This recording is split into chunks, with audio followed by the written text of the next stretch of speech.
तो फिल्म की कहानी 1964 में शुरू होती है, जहां हम एक इंसान को चोरी छुपे एक सुनसान हवेली में घुसते देखते हैं। वो जैसे ही अंदर जाता है उसे व्हाइट साड़ी में एक भूतनी कुएं के पास दिखती है। इस भूतनी को देख वो बहुत ज्यादा डर जाता है और यहाँ से भाग निकलता है। अब अगले सीन में कहानी कुछ दिनों बाद की दिखाई जाती है, जहाँ बशीर नामक एक नौजवान साहित्यकार पहली सीन वाले हवेली के पास आता है। क्योंकि उसने इस हवेली को 2 महीने के लिए रेंट पे लिया था। अब वो जैसे ही गेट के बाहर रुकता है, रिक्शा वाला उसका सामान अंदर ले जाने से मना कर देता है। ये जानकर वो अपना सामान खुद ही उठाकर अंदर चला जाता है। गेट के अंदर उसे एक कुआं दिखता है, जिसमें वो झांकता है और पत्थर ड्रॉप करता है। इसके बाद वो पूरे घर को घूम के एक्सप्लोर करने लगता है और यहाँ उसे एक कमरा बंद भी मिलता है। पूरे घर में बहुत ज्यादा धूल थी, डिपिक्टिंग की घर में शायद काफी समय से कोई नहीं रह रहा है। अब जब बशीर घर को एक्सप्लोर कर रहा होता है, तब गांव के कुछ लोग बाहर से ये सब बहुत ही डरी हुई निगाहों से देख रहे थे। एनीवेज, बशीर यहाँ खुद के सोने का एक कमरा चुनता है और कमरे को सेट करने में लग जाता है। कमरा सेट करने के बाद बशीर गांव में पोस्ट मास्टर से मिलकर उन्हें बताता है कि अगर उसके नाम की कोई खत आती है तो पोस्ट मास्टर वो खत उसके घर भिजवा दे। लेकिन जैसे ही बशीर पोस्ट मास्टर को बताता है कि वो भार्गवी नीलायम मैंशन में मूव हुआ है, तो पोस्ट मास्टर के चेहरे का रंग ही उड़ गया था। इसके बाद बशीर एक रेस्टोरेंट में जाता है और वहां भी जब रेस्टोरेंट ओनर को पता चलता है कि बशीर भार्गवी नीलायम मैंशन में मूव हुआ है, तो रेस्टोरेंट वाला मैंशन या हवेली पे रोज टिफिन पहुंचाने से मना कर देता है। तो इसके बाद बशीर अपने कुछ दोस्तों से मिलने जाता है और यहाँ फाइनली बशीर को पता लगता है कि आखिर क्यों इस गांव के लोग भार्गवी नीलायम मैंशन का नाम सुनते एकदम डर जाते हैं। दरअसल गांव वालों के हिसाब से महल में एक पिशाचिनी रहती है जिसका नाम है भार्गवी। 1950s के दौरान भार्गवी नाम की एक बहुत ही खूबसूरत लड़की वहाँ रहती थी और वो हर कला में निपुण थी, चाहे बात नृत्य की हो या फिर संगीत की। भार्गवी अपने पड़ोसी शशि कुमार से प्यार करती थी, जो कि सितार बजाता था और एक गायक भी था। शशि कुमार भी भार्गवी को चाहता था, लेकिन एक दिन शशि कुमार उसे छोड़ के चला गया। इसी गम में भार्गवी डूब गई और अंततः कुएं में कूद के गलत कदम उठाई। भार्गवी के समाप्त होने के बाद लोगों को कुएं पे एक खत भी मिला, जो कि शशि कुमार लिखा था, सेइंग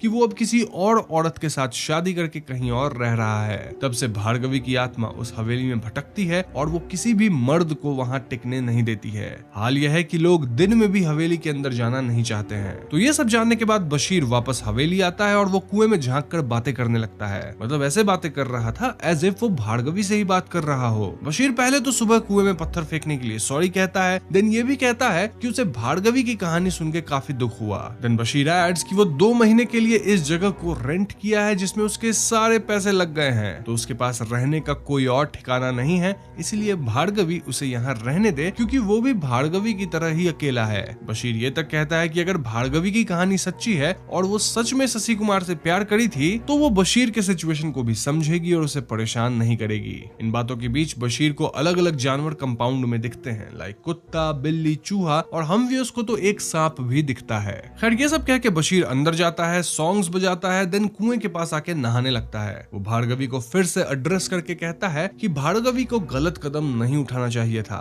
क्योंकि अगर भार्गवी वेट करती तो शायद उसे कोई ऐसा मिल जाता जो कि उसे बहुत ज्यादा प्यार करता। इस मोमेंट में हम व्यूअर्स देख पाते हैं कि कुएं की दूसरी तरफ भार्गवी की घोस्ट व्हाइट कपड़े में बैठकर ये सब सुन रही होती है। अब नहाने के बाद बशीर भार्गवी को एड्रेस करके गुड नाइट बोल के सो जाता है। बशीर के सोते ही हम एक अदृश्य शक्ति को देखते हैं, जो कि बशीर के डायरी को पलट के पढ़ती है। अब अगली सुबह बशीर उठ के वापस गांव में जाता है और वहां लोग उसे जिंदा देख के काफी हैरान हो जाते हैं। यहाँ रेस्टोरेंट का ओनर बशीर को बताता है कि पिछले साल किसी एमएन सर की बहन और उसका हस्बैंड मैंशन में स्टे करने गए थे और वो लोग वहाँ एक रात भी नहीं टिक सके। ये एमएन सर भार्गवी के अंकल या मामा का कोई बेटा था और परिवार वाले भार्गवी की शादी इसी एमएन सर से करवाना चाहते थे, लेकिन भार्गवी तो गायक शशि कुमार से प्यार करती थी। फिर आगे क्या हुआ वो तो आप व्यूअर्स जानते ही हैं। रेस्टोरेंट वाला ये भी ऐड करता है कि एमएन सर बताते हैं कि भार्गवी बहुत ही बदमाश लड़की थी और हवेली में वो कभी बिल्ली तो कभी कुत्ता और कभी चूहे के रूप में भी दिख जाती है, इसलिए बशीर को हवेली के अंदर बिल्कुल सावधान रहना चाहिए। तो इसके बाद बशीर वापस मैंशन पे जाता है और भार्गवी को एड्रेस करके कहने लगता है कि वो भार्गवी की कहानी को लिखना चाहता है, लेकिन वो भार्गवी की रियल स्टोरी लिखेगा, ना कि वो झूठी कहानी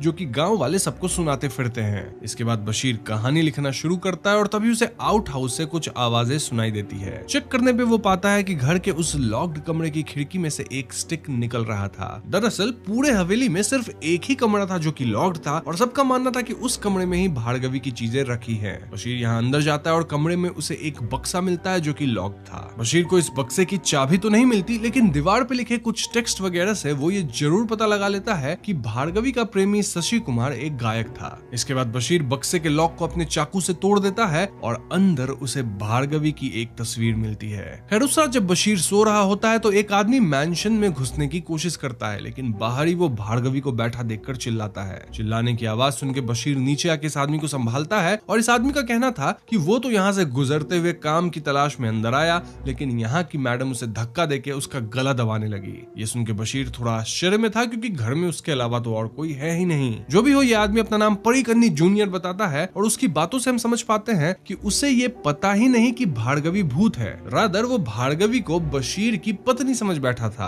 अब बशीर परिकन्नी को घर में रहने की जगह देता है और वो भार्गवी को एड्रेस करके कहता है कि वो परिकन्नी को यहाँ रहने दे और उसे परेशान ना करे। तो अगली सुबह से परिकन्नी बशीर की घर के कामों में हाथ बांटने लगता है और एक बार रात में परिकन्नी जब अकेला बैठा होता है तो एक बिल्ली उसे घूरे जा रही थी। परिकन्नी कहने लगता है कि मैडम इस बिल्ली को भगा दो, और इसके ठीक बाद भार्गवी के नाचने की आवाज और म्यूजिक सुनाई देती है, जिसे सुन के बिल्ली भाग जाती है। इन शॉर्ट परिकन्नी को भार्गवी का यहाँ होना हर पल महसूस हो रहा था। साथ ही उसे ये तक नहीं पता था कि भार्गवी कोई रियल इंसान नहीं बल्कि एक भूत है। खैर तो एक दिन बशीर और परिकन्नी मिलकर कुएं को साफ करने की सोचते हैं, जहाँ परिकन्नी रस्सी पकड़ता है और बशीर रस्सी के सहारे कुएं में उतरता है। तभी परिकन्नी से रस्सी छूट जाती है, जिससे बशीर कुएं में गिर जाता है। परिकन्नी यहाँ मैडम को आवाज लगाता है, फिर भागते हुए बशीर के दोस्तों के घर मदद मांगने पहुंचता है। यहाँ के उसे पता लगता है कि उस घर में भार्गवी नहीं बल्कि उसकी आत्मा रहती है, और ये सुनते परिकन्नी के होश उड़ जाते हैं, लिटरली। अब जब उसे होश आता है तो वो अपने सामने बशीर को सही सलामत पाता है, और यहाँ बशीर बताता है कि वो कुएं में गिरा तो था, लेकिन पता नहीं कैसे वो एकदम से पानी से बाहर आ गया, एज इफ कोई उसे ऊपर उठा रहा हो। ये सुन के हम व्यूअर्स क्लियरली समझ पाते हैं कि भार्गवी ही बशीर को बचाई होगी। अब इन बातों को सुन के परिकन्नी बहुत डर चुका था और वो वापस मैंशन जाने से मना कर देता है। खैर तो बशीर अपनी कहानी लिखने लगता है और एक रात समुद्र किनारे उसे ब्लू लाइट्स और एक औरत की आकृति दिखती है। देन हवेली में जब वो भार्गवी की तस्वीर अपने डेस्क पे रख के लिखने लगता है तो बाहर से उसे पायल की आवाज सुनाई देती है। चेक करने पे वो इस बार एक्चुअली में भार्गवी को देख पाता है, जो कि एक झूले पे झूल रही थी। बशीर भार्गवी की ओर बढ़ता है, वहीं भार्गवी अपनी पावर से बशीर के राइटिंग्स के वो पेजेस जला देती है जिसमें वो कुछ भी गलत लिखा था। इसके बाद वो बशीर के डेस्क पे कुछ पुराने टाइम की न्यूज़पेपर कटिंग्स डाल देती है, जिसमें कुछ तो सुराग था अबाउट भार्गवीज लाइफ। अब इस पेपर कटिंग में लखनऊ जाने वाली ट्रेन में किसी इंसान के मृत शरीर के मिलने की खबर थी। बशीर सोच में पड़ जाता है कि आखिर ये खबर भार्गवी से कैसे रिलेटेड हो सकती है, और तभी वहाँ बशीर को एक लेटर भी मिलता है। ये लेटर कोई नानू कुट्टन नाम का आदमी भार्गवी को लिखा था, जहाँ वो भार्गवी से अपने बेइंतहा प्यार का इजहार कर रहा था। साथ ही वो पूछ रहा था कि भार्गवी उसे प्यार क्यों नहीं करती। उस लेटर में ये भी लिखा था कि भार्गवी को पाने के लिए नानू कुट्टन किसी भी हद तक चला जाएगा। तो ये सब पढ़ने के बाद अगले दिन बशीर अपने दोस्तों से नानू कुट्टन के बारे में पूछता है। वो बताते हैं कि नानू कुट्टन एक बहुत ही घटिया आदमी था, मतलब अभी भी एग्जिस्ट करता है, और वो ऐसा आदमी जो कि होता है ना, थोड़ा सनकी टाइप का, ऑब्सेसिव नेचर होता है।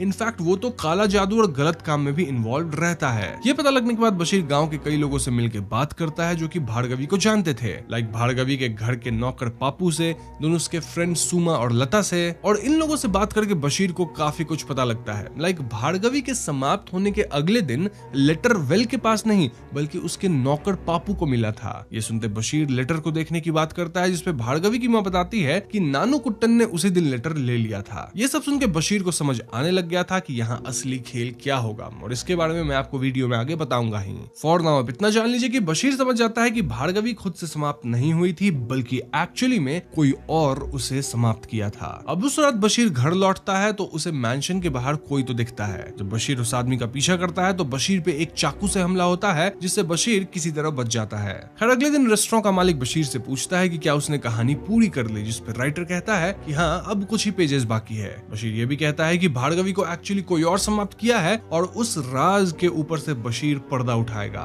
यहाँ हम व्यूअर्स देख पाते हैं कि इनकी बातें वहीं पे एक दूसरा आदमी सुन रहा था। अब उस रात बशीर जब कहानी लिख रहा होता है तभी लैंटर्न की तेल खत्म हो जाती है। वो तेल लेने बाहर जाता है और जब वापस आता है तो वो देखता है कि पूरा घर बहुत ही सुंदर ब्लू लाइट से रोशन था। वो अपने डेस्क पे जाता है तो देखता है कि लैंटर्न अपने आप उस मैजिकल ब्लू लाइट से जल रहा था। ये देख बशीर समझ जाता है कि भार्गवी को उसकी अपडेटेड कहानी पसंद आई है, तो कहानी पूरी करके राइटर वेल के पास बैठता है और कहानी सुनाने लगता है। अब इस पॉइंट पे फिल्म पास्ट में जाके भार्गवी की कहानी हमें दिखाती है, और अब मैं भी आपको भार्गवी की पूरी कहानी बताऊंगा। तो भार्गवी एक बहुत ही खूबसूरत लड़की थी जो कि संगीत और नृत्य में निपुण थे। भार्गवी के मैंशन के बगल में शशि कुमार रहता था, जो कि सितार बजाता था और वो भी गायक था। शशि कुमार सितार बजाता और भार्गवी उस ट्यून पे अपने कमरे में नाचा करती थी। एक दिन भार्गवी अपनी दो दोस्त लता और सुमा के साथ शशि कुमार के घर जाती है, जहां वो शशि कुमार को उनके कॉलेज फंक्शन में हेल्प करने को कहती है रिगार्डिंग म्यूजिक। शशि कुमार इसके लिए राजी हो जाता है और हम व्यूअर्स क्लियरली देख पाते हैं कि भार्गवी और शशि कुमार एक दूसरे को पसंद करने लग गए थे।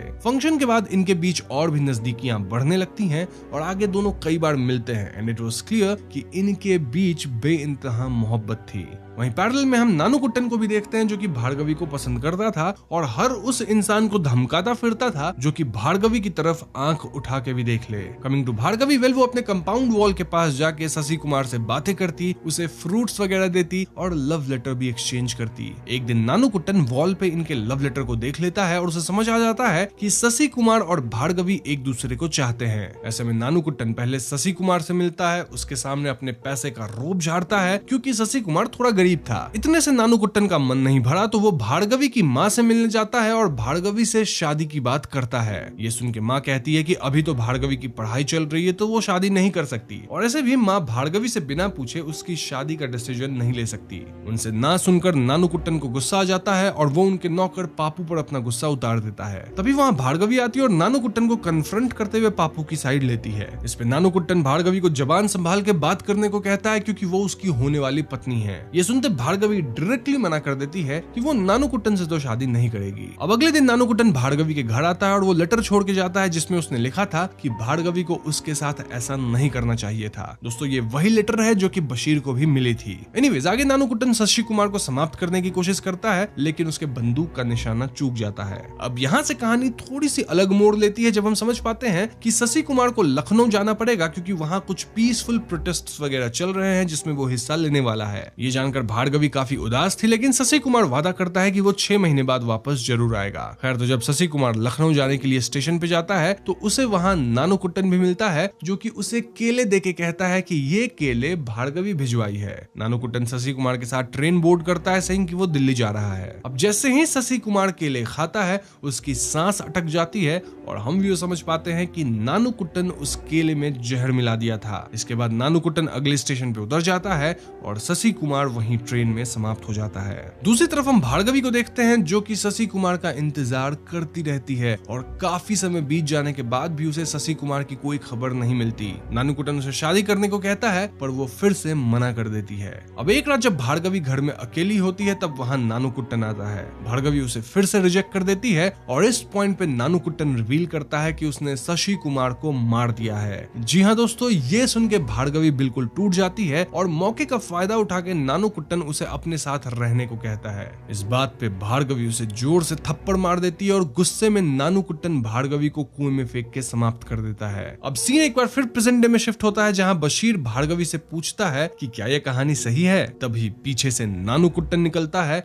और वो ये पूरी नरेशन सुन रहा था। जी हाँ दोस्तों, फिल्म के दौरान जो इंसान बशीर और रेस्टोरेंट वाले की बात छुप के सुन रहा था वो कोई और नहीं बल्कि नानुकुट्टन ही था। और अब नानुकुट्टन यहाँ बशीर के सामने आता है और वो कहता है कि बशीर की पूरी कहानी सही है लेकिन उसमें एक गलती है। ये सुन के बशीर वाज लाइक कोई नहीं, पब्लिश करने से पहले मैं वो गलती ठीक कर लूंगा। और इस पे नानुकुट्टन कहता है कि किताब पब्लिश करने के लिए तुम जिंदा ही नहीं बचोगे। नानुकुट्टन यहाँ बशीर के लिखे हुए पेपर्स को कुएं में फेंक देता है और यहाँ वो बशीर की एक मिस्टेक रिवील करता है। मिस्टेक ये थी कि शशि कुमार केला खा के तुरंत नहीं समाप्त हुआ था और ऐसे में नानुकुट्टन उसका गला दबा के उसे समाप्त किया था। नानुकुट्टन ये भी बताता है कि समाप्त होने से पहले भार्गवी बोली थी कि वो अपना और शशि कुमार का बदला नानुकुट्टन से लेगी, लेकिन ऐसा कुछ होगा नहीं क्योंकि इस कहानी का हीरो नानुकुट्टन है। बस फिर क्या था, बशीर और नानुकुट्टन में लड़ाई छिड़ जाती है जिसमें दोनों काफी चोटिल होते हैं और लड़ाई के अंत में नानुकुट्टन बशीर को वेल में समाप्त करने की कोशिश करता है पर बशीर नानुकुट्टन को ही कुएं में गिरा के खुद बच जाता है। हम देख पाते हैं कि भार्गवी ये सब घर से देख रही होती है। अब क्योंकि बशीर एक अच्छा इंसान था तो नानुकुट्टन को बचाने की कोशिश करता है, कुएं से निकालने के लिए रस्सी फेंकता है, लेकिन हम देख पाते हैं कि पानी में भार्गवी की साड़ी नानुकुट्टन के पैरों में लिपट कर उसे अंदर खींच लेती है। इसका मतलब नानोकुट्टन समाप्त हो गया और इसके बाद वही ब्लू लाइट एक बार फिर से आती है और ये ब्लू लाइट अपने साथ वो सारे पेजेस कुएं से निकाल लेती है, मतलब वो पेजेस जो कि नानोकुट्टन फेंका था जिसमें बशीर कहानी लिखा है। सो या बशीर जो कुछ भी लिखा था वो सब उसे सही सलामत वापस मिल गया था और यहीं पे फिल्म खत्म हो जाती है। तो दोस्तों ये थी नीला वेलिचम फिल्म की कहानी और ये कहानी काफी स्ट्रेट फॉरवर्ड है। एंडिंग भी काफी क्लियर है जहां पे नानोकुट्टन समाप्त तो हो ही गया होगा, साथ ही बशीर उस कहानी को पब्लिश भी कर देगा जिससे गांव में सभी भार्गवी की असली स्टोरी जान पाएंगे। अब इस पॉइंट पे मैं आपको फिल्म से रिलेटेड कुछ एडिशनल इन्फॉर्मेशन भी दे देता हूँ। तो सबसे पहले कहानी में मिस्टर एमएन सर और कोई नहीं बल्कि नानोकुट्टन ही था, तो आप इन दो नेम्स में कंफ्यूज मत होना। देन भार्गवी व्हाइट इसलिए पहनती थी क्योंकि जब भार्गवी और शशि कुमार एक दूसरे से मिलते थे तब शशि कुमार बोला था कि उसकी जिंदगी भार्गवी जितनी रंगीन नहीं है, यानी कि शशि कुमार भार्गवी जितना अमीर नहीं है और भार्गवी को अपना मैंशन छोड़ के उसके घर में आना होगा, एक पेल लाइफ जीनी होगी जो कि शशि कुमार की लाइफ है। भार्गवी इसके लिए तैयार थी और व्हाइट इसलिए पहनने लगी ताकि शशि कुमार समझ सके कि उसके बिना भार्गवी की जिंदगी बहुत ही ज्यादा कलरलेस है। फिल्म के अंदर मून के कलर को भी कई बार शेरो शायरी में रेफर किया गया है। इनफैक्ट नीला वेलिचम का अर्थ होता है द ब्लू रेडियंस। फिल्म में ब्लू लाइट का बार बार देखना एक मिस्टीरियस एंड सिंबॉलिक चीज है। ब्लू लाइट सिर्फ एक विजुअल एलिमेंट नहीं है बल्कि ये भार्गवी के स्पिरिट का एक रिफ्लेक्शन है। जैसे कि हमने देखा है जब भार्गवी अपनी कहानी बशीर को बता रही थी तो ब्लू लाइट उसके इमोशंस और उसके इनर टर्मोइल का एक्सप्रेशन बन गया था। अब अगर हम थोड़ा और डीप में जाएं तो ब्लू लाइट का कनेक्शन मून से भी हो सकता है। जैसे मून की रोशनी अंदर से कुछ नई फीलिंग्स को जगाती है ना, वैसे ही ब्लू लाइट भार्गवी के कॉम्प्लेक्स इमोशंस को दिखाता है। ये एक तरह का मेटाफर है भार्गवी के ट्रैजिक लव स्टोरी का, जहां अपने प्यार के लिए भार्गवी समाप्त हो गई लेकिन वो प्यार कभी पूरा नहीं हो पाया। अब ब्लू लाइट का एक और लेयर ऑफ मीनिंग है, ये बशीर के लिए एक गाइड भी हो सकता है। जब वो भार्गवी के साथ अपनी बातें कर रहा होता है तब वो ब्लू लाइट की प्रेजेंस को फील करता है जो उसको इमोशनल और स्पिरिचुअल लेवल पे कनेक्ट कर रहा है। किससे कनेक्ट कर रहा है? ऑफ कोर्स भार्गवी से। और जब कहानी सही लिखी गई थी तो भार्गवी ब्लू लाइट से ही अपनी खुशी जाहिर की थी। इसका मतलब हो सकता है कि भार्गवी की आत्मा उसे अपनी कहानी सुनाना चाहती है और ब्लू लाइट उसका एक मीडियम है अपने इमोशंस को बशीर तक पहुंचाने का। ना अब सवाल आता है कि क्या इस फिल्म की कहानी सच्ची घटना पे आधारित है, क्योंकि फिल्म के स्टार्ट में जो एक रिटन टेक्स्ट आता है उसे पढ़ के हम कंफ्यूज जरूर होते हैं। मतलब मन में ऐसा लगता है कि क्या वाकई ये फिल्म सच्ची घटना पे आधारित है। वेल ये फिल्म काफी पुराने टाइम के एक शॉर्ट स्टोरी पे बेस्ड है, या फिर आप इसे 1964 वाली भार्गवी नीलायम मूवी का रीमेक भी कह सकते हैं। फिल्म की कहानी किसी भी एक रियल स्टोरी से प्रेरित नहीं है, लेकिन लोगों का मानना है कि फिल्म में जो कुछ सीन्स दिखाए गए हैं एंड कुछ प्लॉट लाइंस हैं वो अलग अलग रियल लाइफ इंसिडेंट से उठाए गए हैं। तो हाँ, इसमें कितना सच है कितना झूठ ये तो मैं आपको नहीं बता सकता, लेकिन एक बात तय है कि पूरी फिल्म सच्ची कहानी पे तो आधारित नहीं है।